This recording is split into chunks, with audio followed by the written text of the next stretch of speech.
प्रेमपत्र राज में पहला भाग। वचन 38वां।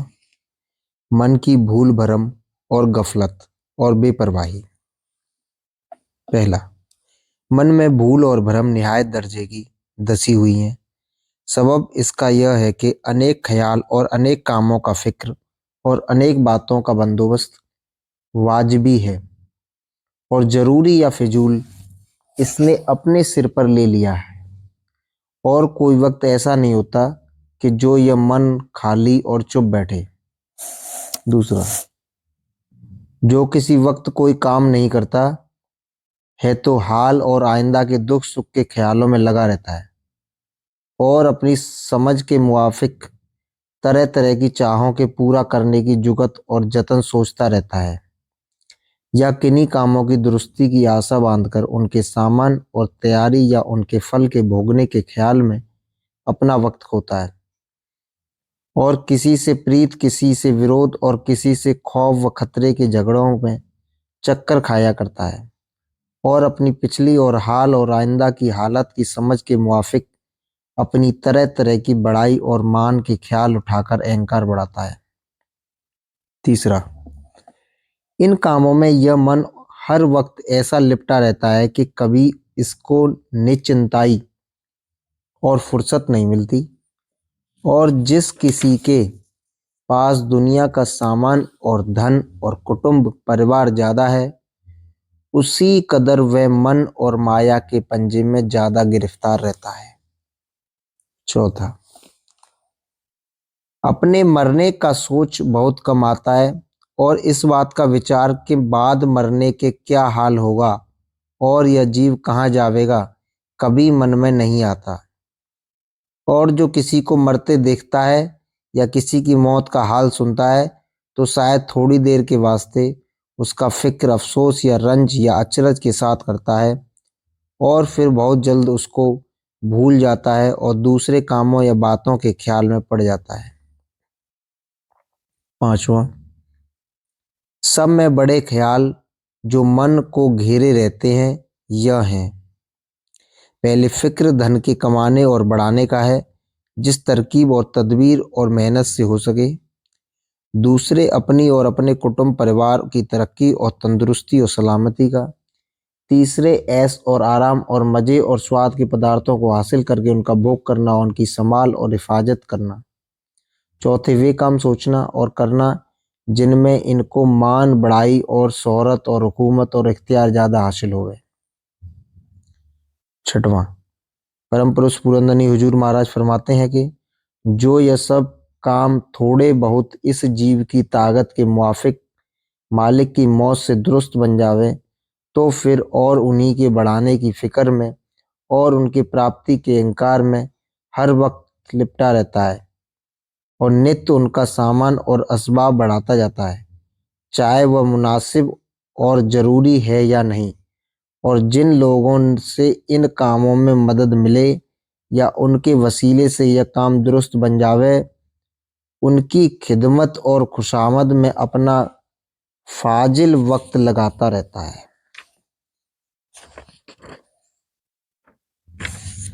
सातवां, परम पुरुष पुरंदनी हुजूर महाराज फरमाते हैं कि खुलासा यह है कि दुनिया के सब कामों में यह आदमी तन मन और धन और अपना वक्त लगाने को तैयार रहता है जो उनमें इन चारों पदार्थ के जिनका फिक्र दफ़ा 5 में हुआ है प्राप्त या तरक्की के मुमकिन होवे, यानी दुनिया और उसके भोगों को ही एक बड़ी नियामत समझकर उन्हीं की कदर करता है और उन्हीं में दिल लगाता है। पर सच्चे मालिक का भजन और बंदगी या अपने जीव के सच्चे कल्याण के वास्ते यह शख्स किसी किस्म की तलाश या मेहनत या खर्च करने में हमेशा कम फुर्सती का ओज्र पेश करके दिल चुराता है और जो कोई इस काम के लिए इस पर दबाव डाले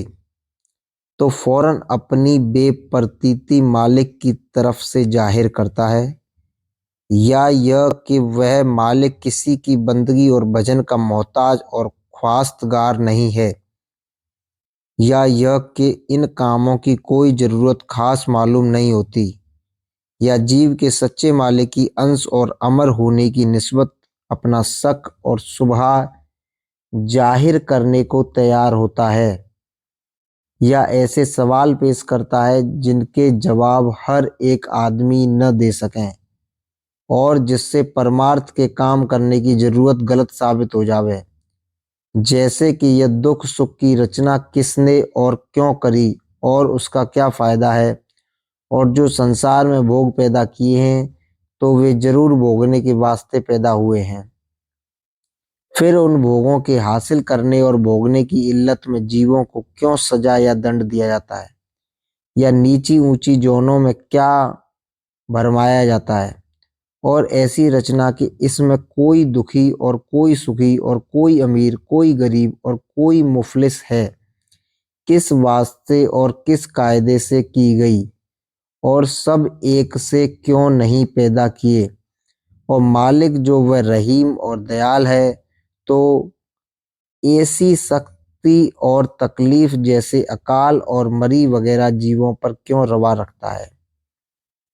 और जो वह सर्व समर्थ है तो आप ही हमारे मन को फेर कर हमसे परमार्थ की करनी करा ले रहे हैं। और फिर इन सवालों के साफ और सही जवाब हासिल करने के वास्ते भी कोशिश और तलाश पूरे गुरु की नहीं करता है, क्योंकि ऐसे सवालों का जवाब सिर्फ संत और उनके प्रेमी अभ्यासी दे सकते हैं और भेष और पंडित की ताकत नहीं कि वे जवाब माकूल देकर सवाल करने वाले को तसल्ली कर देवे। 8वां प्रेम पत्र। हुजूर महाराज फरमाते हैं कि यह हालत मन की इस सबब से हो गई कि यह मन और सूरत बहुत अरसे से बल्कि अनगिनत काल से अपने निज स्थान से जुदा होकर अपने जन्मों में संसार और उसके भोग की विलास में भरम रहे हैं और अपने निज घर की खबर और भेद बिल्कुल भूल गए और भरम कर संसार को अपना देश और इस देह को अपना रूप और दुनिया के भोगों को अपना आहार और सुखदाई और कुटुंबियों को अपना सच्चा सुख चिंतक और मददगार समझा है और इन्हीं के वास्ते अपना वक्त और अपनी चैतन्यता खर्च कर रहे हैं। यह बड़ी भूल और गफलत और नादानी है। वचन 9वां। परम पुरुष पुरंदनी हुजूर महाराज फरमाते हैं कि और अब जो कोई घर का पता बतावे और सच्चे माता पिता कुल मालिक राधस्वामी दयाल का भेद सुनावे तो उसकी पूरी प्रतीत या बिल्कुल प्रतीत नहीं आती है, और सबब उसका यह है कि काल पुरुष ने अपनी कलाएं इस दुनिया में भेज कर यानी पैदा करके अनेक मत और अनेक चालें जारी करी और अनेक इष्ट लोगों को बंधवाए और इन सब बातों और कामों में मन को किसी न किसी तरह का भोग और रस दिया, चाहे वह इंद्रियों का रस या मान बढ़ाई और पूजा प्रतिष्ठा का भोग है। इतने पर भी लोग काल पुरुष के हुक्म के मुवाफिक को जो उसने वेद पुराण कुरान और इंजील और अपने मत की किताबों में जारी किया नहीं मानते हैं और न गौर और फिक्र से उन किताबों को मतलब को समझते हैं, पर बाहरी रस्म और रीत और चाल ढाल में जो अक्सर करके रोजगारियों ने चलाई और जिनमें मन और इंद्रियों को सैर और तलाश और भोगों का रस बराबर मिलता है और अहंकार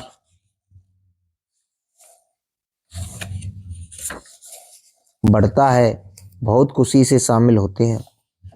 और अंतर का अभ्यास जिसमें तन मन और इंद्रियों का थोड़ा बहुत रोकना पड़ता है पसंद नहीं आता, और जो कोई अपने मत के मुवाफिक उसको करते भी हैं तो उसमें मन नहीं लगाते और ऊपरी तौर पर काम करते हैं। इस सबब से काल मत की हद तक भी कोई बिरले पहुंचते हैं। वचन 10वां। परम पुरुष पूरनधनी हुजूर महाराज फरमाते हैं कि सिवाय इसके जो काल पुरुष ने अपने मतों में वारास्ता या तरकीब अभ्यास की जारी करी वह ऐसी कठिन बतलाई कि न गृहस्थ से बने न विरक्त से, और इस में उसका असली मतलब यही था कि कोई भी उसके स्थान तक न पहुंचे और सच्चे मालिक सत्य पुरुष राजस्वामी दयाल के भेद से तो वह आप ही वाकिफ नहीं, फिर औरों से क्या समझाता, और जो थोड़ा सा हाल सत्यलोक तक का उसको मालूम है उसको उसने पोशीदा रखा और सिर्फ अपनी और अपनी अंश और कलाओं यानी अवतारों और देवताओं वगैरह पूजा का उपदेश आम तौर पर जारी किया, या अपनी कलाओं पैगंबर रूप से को भेज कर अपनी और उनकी पूजा की मान्यता समझाई। वचन 11वां। परम पुरुष पुरंदनी हुजूर महाराज फरमाते हैं कि यह मन भोगों का लालची है और इंद्रियों के वसीले से बारंबार भोगों की तरफ दौड़ता है, और जिन ख्यालों का ऊपर जिक्र हुआ है उन्हीं के चक्करों में अंतर और बाहर भरमता रहता है, और सूरज चेतन की धार को अपनी तरफ खींचकर इंद्रियों के द्वारे संसार में बहाता है, और अपने और सूरत के कल्याण और परमानंद की प्राप्ति के लिए कोई सच्चा जतन नहीं करना चाहता है, और न्याय दर्जे की बेपरवाही मौत और दुखों की तरफ से जो इसके सिर पर खड़े हुए हैं जाहिर करता है, और जो परमार्थिक काम भी करे तो झूठे और ओछे परमार्थ की बातें सुनकर उनको जल्दी कबूल कर लेता है और फिर उनमें भी सच्चा होकर नहीं लगता, और जो संत इसको सच्चे परमार्थ का भेद सुनावे उसमें यह मन अपने सूरत के बदलने की तरकीब सुनकर दुनिया और उसके भोगों की तरफ से किसी कदर हटना मंजूर न करके प्रतीत नहीं लाता और मानना नहीं चाहता है। वचन 12वां। परम पुरुष पुरंदनी हुजूर महाराज फरमाते हैं कि ऐसी गफलत और बेपरवाही और नादानी और नतीजा जीवों के हक में निहायत नुकसान और सब दुखों का भूल समझकर संत सतगुरु दया करके बारंबार उनको समझाते हैं कि अपने मालिक के चरणों में जो तुम्हारे गट में हर दम मौजूद और तुम्हारे अंग संग हैं, थोड़ी बहुत प्रीत लाओ और उसके मिलने का जतन सूरत शब्द के अभ्यास से जिस कदर बन सके इस जिंदगी में थोड़े बहुत शौक या प्रेम के साथ करके जिस रास्ते पर मरने के वक्त जाना होगा उसको जीते जी थोड़ा बहुत साफ कर लो और अपनी अंतर की आंखों से देख लो, और संतों के वचन के मुआफिक जरूरत के मुआफिक संसार में बर्ताव करो, और ज्यादा विस्तार उसका और बहुत फंसाव अपना उसमें न करो, तो आहिस्ता आहिस्ता एक दिन अपने निज घर में पहुंचकर परम और अमर आनंद को प्राप्त होगे और जन्म मरण और दोइयों के दुख सुख से बचाव हो जाएगा। वचन 13वां। परम पुरुष पुरंदनी हुजूर महाराज फरमाते हैं कि इस वास्ते कुल जीवों को चाहे मर्द होवे या औरत मुनासिब और लाजिम है कि अपनी इस जिंदगी में संत मत का भेद और उसके अभ्यास की जुगत समझकर जिस कदर बने कार्रवाई शुरू करें और अपने मन का घाट यानी मुकाम बदलावें, तब यह भूल और भरम और गफलत जिस कदर अभ्यास और सत्संग बनता जाएगा दूर होती जाएगी। जिन ख्यालों में कि मन भ्रमता रहता है उनकी आहिस्ता आहिस्ता कमी और अभाव होता जाएगा और भोगों की तरफ से चित्त हटता जाएगा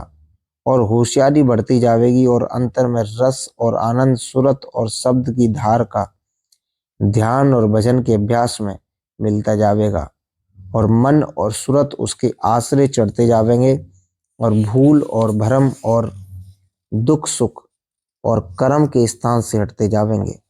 और रफ्ता रफ्ता त्रिकुटी में पहुंचकर मन अपने निज घर में रह जाएगा। वहां से सूरत न्यारी होकर अकेली अपने निज देश में जो कि सत्यलोक और राधस्वामी धाम में पहुंचकर अमर और परम आनंद को प्राप्त होगी और तब जन्म मरण और देहियों के बंधन से सच्चा छुटकारा और बचाव हो जाएगा। राधा स्वामी दयाल की दया, राधा स्वामी सहाय, राधा स्वामी।